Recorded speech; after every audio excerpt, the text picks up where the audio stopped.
wasn't originally going to make a Switch 2 predictions video, but since Nintendo was taking so damn long, I figured, what the hell. For about a year or so now, my prediction for the reveal/release timing was basically an echo of Switch 1.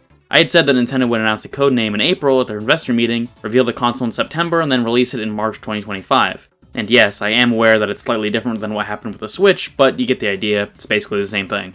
They didn't announce a codename this time, but they did acknowledge its existence, which is the main point of what I was saying with the codename thing. And the reveal could still happen this month, but I think we were all expecting the presentation to be announced on the 18th and aired on the 19th, and that time has come and gone, so it feels like they might wait a little longer. But the thing is, they've already waited too long because the thing leaked, so that's their problem, I guess.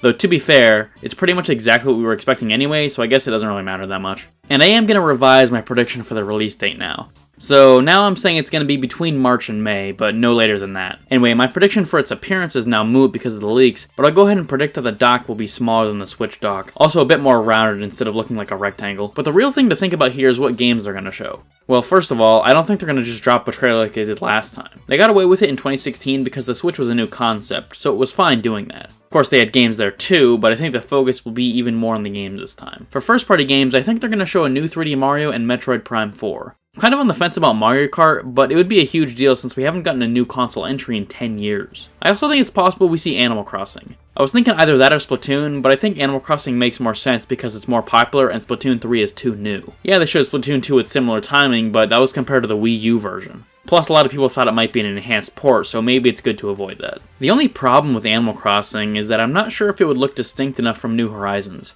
I never played Animal Crossing, so I'm not sure how much different it could look. I don't really think they need more first-party games in this initial reveal because I think they're going to do another presentation like they did for Switch in January 2017. So they can show more stuff there, like Switch Sports 2 or something. As far as third-party games go, I think we're going to see Final Fantasy.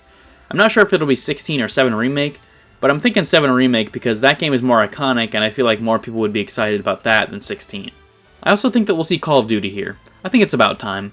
Honestly, I'm kind of surprised they never tried to do anything for Switch. Even Wii U got some COD games, but that's whatever. Of course, now it'll be the grand return of Call of Duty on Nintendo. And it'll be a lot easier too since the Switch 2 is going to be comparable in power to the PS4, which is still getting COD, so I don't think they'll have to sacrifice much to put it on there. I think we might also see some more sports games like last time, but I don't think it's as important this time around. Last time it was a big deal because those weren't on Wii U except for as launch titles. They never even bothered making more of them. I'm not sure what else they'll show. Maybe Doom or something.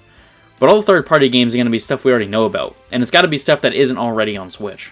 Not exactly sure what they're going to name it, but I feel like Nintendo Switch 2 makes the most sense. Nintendo has never just called something 2 before, except for the Super Game Boy 2, but that wasn't a console, plus it was only in Japan. However, they have always created a successor in name to their successful consoles.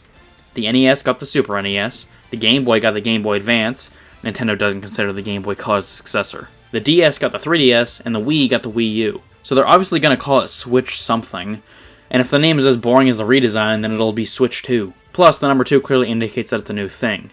I feel like adding a word like Super isn't going to cut it anymore, not after the advent of mid-gen upgrades. And I think the Wii U scarred them too much for that anyway. So, I'm calling it. It'll be Nintendo Switch 2. I also think it'll be $400, but I don't think they're going to reveal that here. I think it'll be in the next presentation, which is also when I think pre-orders will go up. Alright, now let's move on to what I want to see. First of all, I want this thing to be backward compatible. I think it will be, and for the games that require the IR camera, you'll be able to use the old controllers too, but of course they won't be able to physically attach to the Switch 2. But I don't think Labo will work. At least not the VR Kit or any of them that require you to put the console inside the cardboard, because this thing will be too big for that. But as far as out there types of hopes, I want this to have dual screen support. For docked mode, it'll be essentially like a reverse Wii U. In that case, the console is plugged into the TV and streamed video directly to the controller.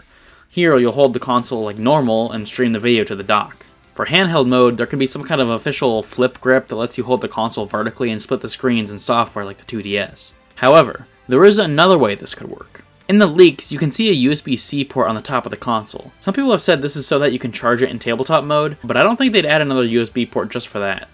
First of all, it's a niche problem. Very few people even experience that issue, or even care about it to begin with. Secondly, they've already solved it with the Switch. They released a stand that has a USB port on it, so they can just re-release that instead of adding cost to each console by adding another USB port in every one. And keeping in mind the cost savings part, this USB port could be used by an optional adapter that sends the video signal to the dock instead of having the hardware built in. The reason they use the top port instead of the bottom is so that you can dock the console without having to unplug the transmitter.